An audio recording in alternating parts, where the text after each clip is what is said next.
Pamoja Daima Media. Usiache kusubscribe, kulike na kucomment. Tuanze ibada yetu fupi ya siku ya leo tukilitaja jina la Mungu Baba, Mwana na Roho Mtakatifu. Amen. Tuimbe wimbo namba 167. 167 ni sikukuu, siku ile ya kumkiri Mwokozi. Ni sikukuu, siku ile ya kumkiri Mwokozi. Moyo umejaa tele, kunyamaza hauwezi. Sikukuu,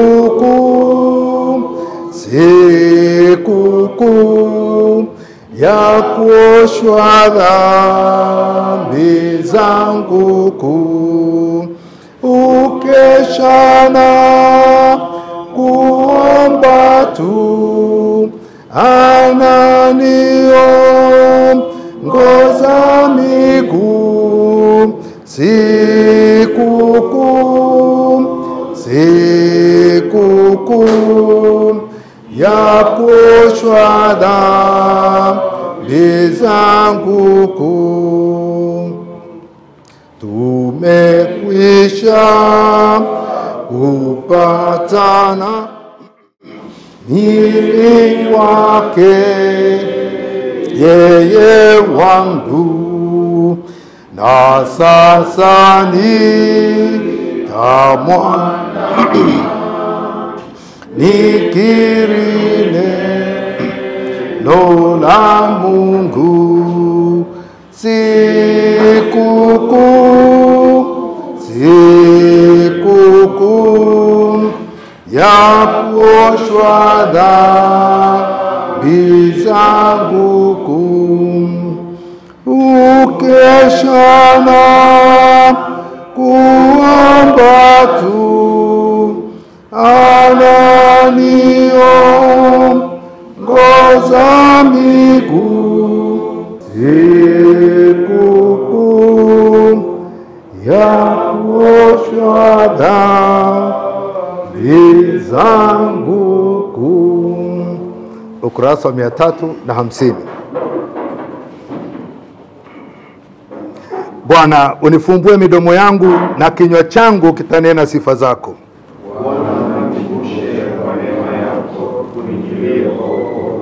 Atukuzwe Baba na Mwana na Roho Mtakatifu, kama ilivyokuwa mwanzo na iwe sasa na siku zote na hata milele na milele. Amen. Njooni tumwimbie Bwana, tumfanyie shangwe mwamba wa wokovu wetu. Tujikiri mbele zake kwa shukrani, tumfanyie shangwe kwa zaburi. Njooni tuabudu, tusujudu, tupige magoti mbele za Bwana aliyetuumba. Ingekuwa heri leo msikie sauti yake, msifanye mitume wengine. Tukiwa tumesimama, tutasikiliza ujumbe wa neno la Mungu kutoka kitabu cha pili cha Mambo ya Nyakati. Mambo ya Nyakati wa pili, mlango wa 29 mstari wa 20 hadi wa 25. Mambo ya Nyakati wa pili, mlango wa 29 mstari wa 20 hadi wa 25. Bado tunaendelea kuangalia kichwa kinachosema Yesu ni mpatanishi. Yudika, Mungu utuhukumu kwa huruma. Yesu ni mpatanishi. Asoma hivi katika jina la Yesu. Ndipo Hezekia mfalme akaamka mapema, akakusanya wakuu wa mji, akapanda nyumbani kwa Bwana. Wakaleta ng'ombe waume 7 na kondoo waume 7 na wana kondoo 7 na mabeberu 7 kuwa sadaka ya dhambi kwa ajili ya ufalme na kwa ajili ya patakatifu na kwa ajili ya Yuda. Akaamuru makuhani wana wa Haruni wawatoe madhabahuni pa Bwana. Mstari wa 22, basi wakawachinja ng'ombe, na makuhani wakaipokea damu, wakainyunyiza madhabahuni. Wakachinja kondoo waume na kunyunyiza damu madhabahuni, wakawachinja na wana kondoo, wakanyunyiza damu madhabahuni. Wakawaleta karibu mabeberu wa sadaka ya dhambi mbele ya mfalme na kusanyiko, wakawekea mikono yao, na makuhani wakawachinja, wakaitoa damu yao kuwa sadaka ya dhambi madhabahuni, ili kuwafanyia Israeli wote upatanisho, maana mfalme aliamuru Israeli wote wafanyiwe sadaka ya kuteketezwa na sadaka ya dhambi. Na mstari wa 25, akasimamisha Walawi nyumbani mwa Bwana, wenye matoazi, wenye vinanda na wenye vinubi, kama alivyoamuru Daudi na Gadi muonaji wa mfalme na Nathan nabii, kwani Bwana aliamuru hivi kwa manabii wake. Na tuombe. Baba, katika jina la Yesu, tunakushukuru kwa nafasi ya kipekee ambayo umetupa ya kukaa miguuni pako kwa ajili ya kusikiliza ujumbe unaotoka kwako. Roho Mtakatifu, uliye mwalimu mkuu, uliye mwinjilisti mkuu, nena nasi tu tayari kukusikia wewe. Nitumie kama chombo chako tu, na jambo lilokusudia kwa ajili yetu siku ya leo ukapate kulisema na kulitenda wewe, na mwisho sifa na heshima na utukufu tutakurudishia wewe na wewe peke yako, katika jina la Yesu Bwana wetu, amen. Tukae. Wapendwa, tunaendelea na kichwa cha somo ambacho tutakuwa nacho wiki hii, juu ya Judika. Neno hili Judika ni neno la Kilatini likiwa na maana Mungu unihukumu. Ndio maana ya neno hili, Mungu unihukumu. Na sisi tumeongezea hapo kwa kitu kadogo, hukumu ya Mungu inatisha. Kwa hiyo tukasema Mungu unihukumu kwa huruma. Yaani usinihukumu tu, lakini unihukumu kwa huruma. Na wazo kuu ambalo tunalo ni Yesu mpatanishi. Yesu anayetupatanisha. Katika kitabu hiki ambacho tumekisoma, Mambo ya Nyakati, mlango wa 29, habari hii inaanza mlango wa 28.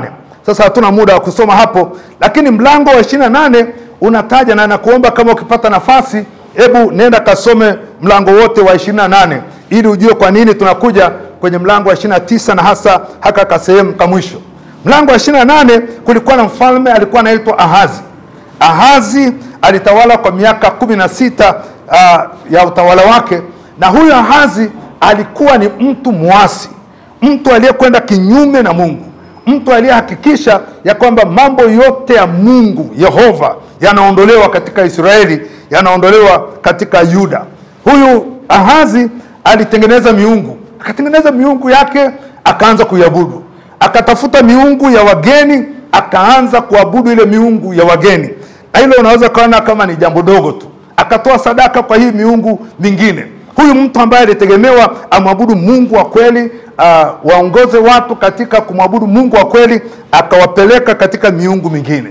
Kinachoshangaza, akatoa hata watoto wake mwenyewe kuwa sadaka ya kuteketezwa. Akaiga mambo ya makabila mengine, watoto wake mwenyewe akawatoa ili waweze kuteketezwa. Baya zaidi, akaingia kwenye hekalu, akachukua vitu vyote vya hekalu, akavikatakata vyote. Yaani unajua, nilipokuwa nasoma hapo nilisikia kama mwili unatetemeka hivi.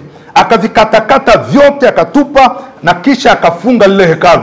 Akasema na hapa hakuna tena ibada. Huyu ni mfalme aliyeongoza taifa kwa miaka 16 katika uovu na dhambi. Na baada huyu mfalme kufa, ndipo huyu mfalme Hezekia anachaguliwa, anainuliwa, na huyu anatawala hii nchi kwa miaka 29. Sasa Biblia inasema Hezekia alitawala hii nchi kwa adili. Alitawala nchi katika kuirudisha, kuipeleka tena kwa Mungu Yehova, Mungu mtakatifu. Akahakikisha anatoa imani za watu katika miungu mingine, akahakikisha anatoa imani za watu katika kutoa sadaka kwa miungu mingine, akawarudisha tena kumwabudu Mungu aliyo hai. Mistari ya kwanza ya kitabu hiki cha Mambo ya Nyakati, mlango wa 29, unaonyesha jinsi watu walivyoenda tena kule hekaluni, wakaenda kusafisha hekalu. Vitu vilivyokuwa vimebomolewa, vimevunjika, vikatengenezwa, vikarepewa, mpaka kikaonekana kwamba sasa panafaa tena kuabudu. Akarudisha mioyo ya watu katika kumwabudu Mungu wa kweli. Sasa baada ya kuhakikisha kwamba hekalu limekuwa sawasawa, ndipo sasa wanasema sasa tufanye hili jambo ya kwamba hebu turudi kwa Mungu kwa ajili ya upatanisho. Na hapo kuna hili neno kubwa sana, upatanisho. Kwa taifa la Israeli kuongea habari ya upatanisho na Mungu lilikuwa ni jambo gumu, jambo kubwa, jambo la kifahari. Na katika Israeli lilifanyika mara moja tu kwa mwaka, inaitwa siku ya upatanisho. Ilikuwa kubwa katika Israeli. Sasa Hezekia anawarudisha hawa watu kumwabudu Mungu wa kweli. Anataka upatanisho na huyu Mungu wa kweli. Na hii sasa ndio inatupeleka katika somo la leo. Alafu huyu Hezekia ambaye ni mfalme, sio kuhani mkuu, sio mtu ambaye, sio askofu, sio mchungaji, sio shemasi, sio nabii, ni mfalme. Ndio anaongoza hawa watu, anasema twendeni kwa Bwana, tumrudie Bwana. Na hapa tunaona mambo ambayo yanafanyika, ya kwamba anataka kutolewe zile sadaka ambazo tumezisoma hapa. Lakini nilipokuwa natafakari jambo hili, habari ya kanisa kuharibika, kanisa kuchafuliwa, na wakati ule hekalu kuchafuliwa, vitu kukatokatwa, nikajiuliza tunaonaje kanisa letu leo? Niliuliza wakati fulani, mnafikiri katika kanisa letu tunahitaji reformation mpya? Tunahitaji matengenezo mapya kama aliyofanya Dr. Martin Luther miaka 520 na kitu iliyopita? Mnafikiri kanisa liko salama? Mambo tunayaona ndani ya kanisa, mambo yanayofanyika ndani ya kanisa na viongozi wa kanisa, sio wote, mnayaonaje? Juzi nilikuwa na tafakari juu ya Trump, ambaye si mchungaji, sio askofu, aliyepiga marufuku ushoga katika nchi ya Marekani. Baadhi ya makanisa yalikubaliana na ushoga, dhambi, uchafu, chukizo kwa Bwana. Halafu anakuja huyu mtu anasema hatutaki tena mambo ya ushoga katika Marekani. Anapiga marufuku. Na nafikiri sijui kanisa lilionaje lile ambalo lilikuwa limekubali mambo ya ushoga, lakini akapiga marufuku. Sasa watu wameanza mambo mengine. Kama mnaenda kwenye mitandao, watu wamesema haya, hutaki tuoe wanawake kwa wanawake, wanaume kwa wanaume, sasa wanaoa wanyama. Juzi nimeona harusi moja imefungwa, mtu ameoa nguruwe, na hivi wako wameoa nguruwe, na familia inaenda kuhudhuria kuona kijana anaoa nguruwe. Watu wanaoa mbwa, wanaoa farasi, nimeona hayo mambo. Lakini sasa wamefika mahali ambapo sasa si mnatupiga marufuku wanaume kwa wanaume, sasa tunafanya uovu mwingine utakao kuwa chukizo zaidi kwa Mungu wetu. Kwa hiyo kama tunaona uchafu kwa mafundisho, uchafu kwa tabia, uchafu kwa mwenendo, uchafu kwa kubadili theolojia, basi tujue kwamba tuko mahali hatari kama pale kwa Ahazi tu.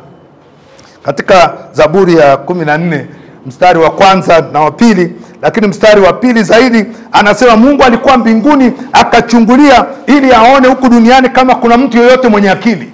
Akili ya nini? Anasema kama kuna mtu mwenye akili anayemtafuta Mungu. Akapata jumlisho hili, hakuna hata mmoja anayemtafuta, wote wameoza, wote wamepotoka. Na inawezekana Mungu anapotutazama mara nyingine kwa macho yake ya huruma, anatuona hivyo kwamba wengi tumepotoka, wengi tumeenda kwenye njia zetu wenyewe, na hapa kuna neema ya Mungu inayotaka kuturudisha kwake kwa upatanisho. Sasa mpango wa upatanisho katika kitabu hiki una mambo machache. Jambo la kwanza ni upatanisho kwa ajili ya ufalme, na hasa ufalme uliopita, kwamba hakuna haja ya kusema alifanya. Hapana, uovu wake umetuletea mapigo, umetuletea shida. Kwa hiyo tunachotaka kufanya ni kuomba utakaso kwa ule utawala wa Ahazi. Jambo la pili, tunaomba utakaso kwa ajili ya patakatifu, pamechafuliwa, hapafai. Kwa hiyo tunaomba utakaso kwa ajili ya pale patakatifu, madhabahuni, mahali ambapo palitegemewa patolewe sadaka, mahali ambapo palitegemewa paombee watu rehema, pamechafuliwa, pamedhalilishwa, pamefungwa. Sasa Mungu tunaomba rehema, takasa pale madhabahuni. Lakini mahali pengine anasema utakaso ni kwa ajili ya Yuda yote, na baadaye tunaona Israeli yote inatakiwa itakaswe, yani watu wote. Lakini kuna kipengele ambacho kimesemwa hapa cha ufalme ambao si ule uliopita tu, hata huu unaoanza Mungu autakase.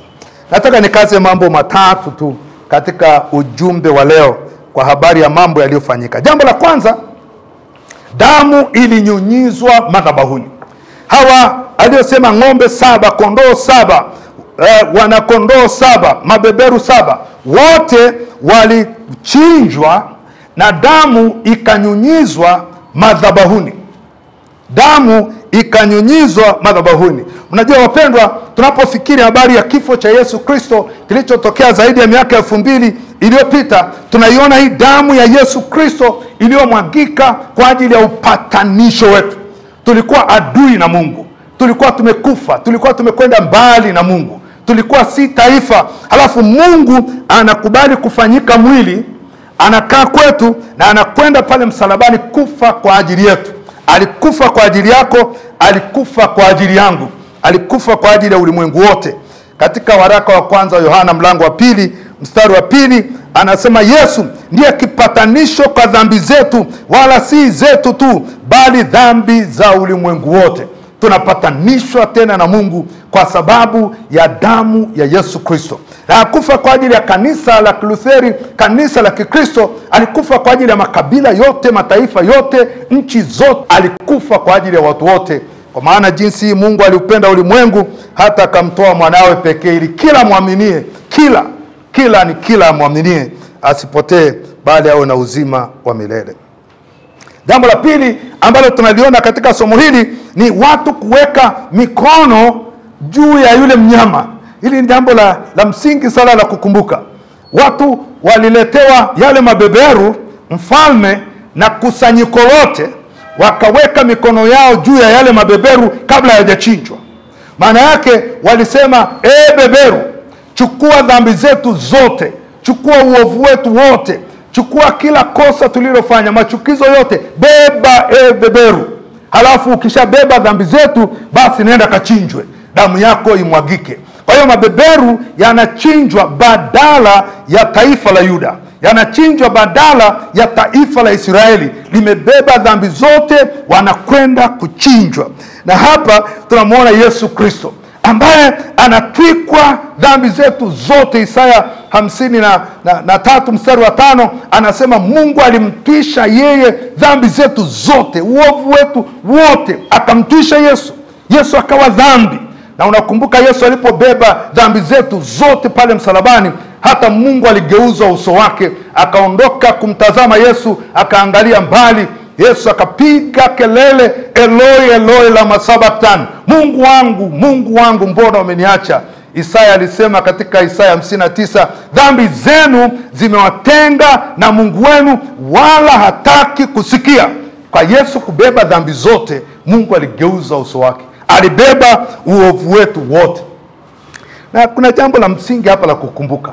Yesu hakubeba tu akafa kwa ajili yetu, alibeba akafa badala yetu. Maana yake badala ya mimi kufa, Yesu akafa kwa ajili yangu. Yesu alifanya kama biashara ya mabadilishano pale msalabani. Akabeba dhambi zetu zote, atupe utakaso kwa njia ya damu yake. Akapigwa yeye ili tusipigwe tena. Akafa yeye ili tuwe na uzima wa milele. Akabeba huzuni zetu na masikitiko yetu ili tuwe na amani. Naam, tuwe nayo tele. Yesu alikuwa pale msalabani kwa ajili yetu, kwa sababu aliwekewa dhambi zetu zote. Wapendwa, dhambi zako zimewekwa msalabani, zangu zimewekwa msalabani. Huna haja ya kubeba tena, zililipwa.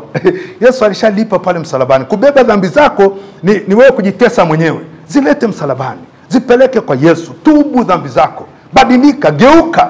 Yesu alilipa kwa ajili yako. Huna haja ya kuteswa tena na dhambi. Dhambi zinatesa, dhambi zinafanya watu wanakuwa watumwa, dhambi zinafanya watu wanakuwa kama mazezeta, dhambi zinafilisi, dhambi zinachosha, zinazeesha. Mnajua tu, Yesu alijua huwezi kuwa na hizo dhambi, zitakutesa. Zilete kwangu. Kwa hiyo neema hii ya Mungu ya Yesu kuwekwa dhambi zote kwake, akafa pale msalabani, inatukaribisha tupeleke dhambi zetu, ziwe ndogo, ziwe kubwa, ziwe nyingi, tuzipeleke kwa Yesu, naye atazibeba. Na jambo la mwisho ambalo nataka tulione hapa ni baada ya hawa watu kuchinja hawa wanyama wote 28. Ujue haikuwa kazi rahisi. Wanyama 28, ng'ombe na kondoo na beberu, makuhani waliona kazi kubwa hapa. Baada ya kuchinja wote na kupeleka damu pale madhabahuni, hapa mwishoni anasema akaita wale waimbaji, njooni hapa na vinanda na vinubi, njooni tuimbe. Damu imeshamwagika na sisi tuko huru, tumesamehewa, tumetakaswa, tumeoshwa, tumepatanishwa na Mungu. Imba. Kwa hiyo watu wakaanza kuimba wimbo. Na ndio maana nilichagua huu wimbo tuimbe kwanza. ni siku kuu, siku ile yani just rejoice. Yani ukijua dhambi zako zimesamehewa, furahi. Yule mwanamke aliyekwenda kwa Yesu akiwa kwa kuhani, na akiwa kwa Farisayo, hakuwa kuhani, kwa Farisayo, halafu akaingia akakaa miguuni pa Yesu, analia na pangusa miguu yake kwa machozi yake na kwa nywele zake, halafu Yesu akamsamehe dhambi zake. Unafikiri aliposamehewa alitokaje pale? Unafikiri alitoka ananungunika? Aliimba wimbo. Kuna wimbo ulitokea ndani yake, aliimba wimbo. Yule mwanamke aliyefumaniwa akiwa mezini asubuhi, amekamatwa na viongozi wa dini, anapelekwa kwa Yesu, anajua leo ni siku yangu ya kupigwa mawe nife. Na Yesu anauliza, huyu mwanamke kwa sheria mnatakiwa kufanya sasa ni kupigwa mawe afe. Sasa lakini kuna sheria nyingine inasema asiye na dhambi awe wa kwanza kutupa jiwe. Halafu wale wazee wote wakakimbia na vijana wakakimbia, kwa sababu wote walishuhudiwa rohoni kwamba wana dhambi. Sio huyu mwanamke tu, hata wao wana dhambi. Halafu Yesu akamwambia yule mwanamke, dhambi zako zimesamehewa, enenda usitende dhambi tena. Unafikiri aliondoka na pambio gani pale? Lazima aliimba wimbo mpya. Wapendwa, tunaposamehewa, tunapotakaswa, tunapompa Yesu maisha, anapokuwa Bwana na Mwokozi wa maisha yetu, kuna wimbo unainuka ndani yetu. Wimbo mpya hauimbiki kama tuko utumwani. Wimbo mpya hauimbiki kama bado tunafungwa na dhambi. Wimbo mpya hauimbiki kama bado tunateswa na nguvu za giza. Wimbo mpya unaimbika kama tumetakaswa kwa damu ya Yesu, kama tumeoshwa kwa damu ya Yesu, kama Yesu ni Bwana na Mwokozi wa maisha yetu. Nimalize kwa kukuuliza tu swali. Una uhakika kwamba umesamehewa? Una uhakika kwamba hii damu ya Yesu Kristo inayosafisha, inayotukomboa, inayotununua imetenda kitu moyoni mwako? Jambo la pili, una uhakika kwamba umepatanishwa na Mungu, ya kwamba maisha yako sasa na hata maisha yako baadaye, hata ukifa leo utaurithi uzima wa milele? Umepatanishwa na Mungu. Na kama una uhakika umesamehewa, kama una uhakika umepatanishwa ndani ya moyo wako, leo imba wimbo mpya. Lakini kama una uhakika kwamba umesamehewa au umepatanishwa na Mungu, tumia nafasi hii ndogo ambayo Mungu amekupa ya kutubu na kutengeneza maisha yako, ya kumpa Yesu Kristo utawala wa moyo wako na maisha yako, lakini vile vile kumwomba Mungu kupitia Yesu Kristo akupatanishe tena na yeye, ili na wewe uweze kuimba wimbo mpya. Amen. Tusimame. Ukurasa wa 350, tumalizie sehemu ya mwisho ya liturujia yetu. Bwana, uifanyie miguu yetu njia za kunyooka. Neno lako lituongoze kokote tutakako kwenda.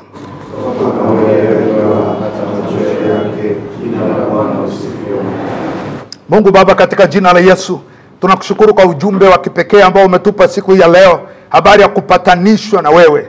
Hatupendi Bwana kwa ajili ya dhambi au shetani tutengwe na wewe. Kwa hiyo nakusihi katika jina la Yesu, kwa ajili yangu na kwa ajili ya sisi sote, ututakase, utuoshe kabisa kwa damu yako ya thamani iliyomwagika pale msalabani.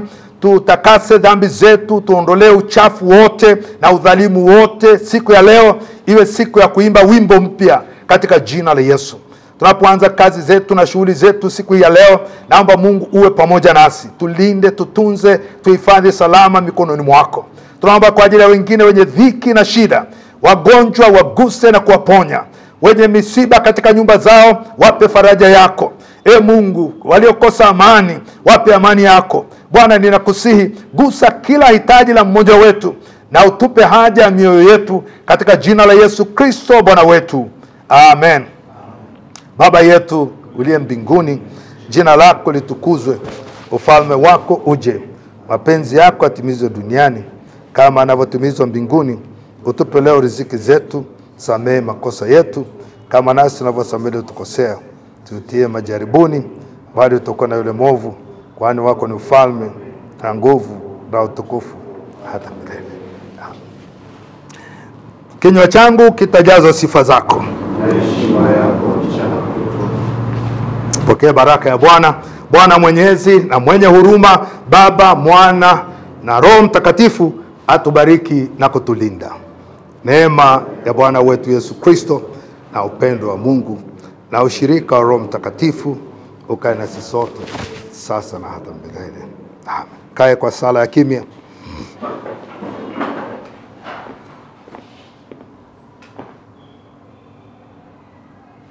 Mungu naye tuhukumu kwa huruma yako, uturehemu.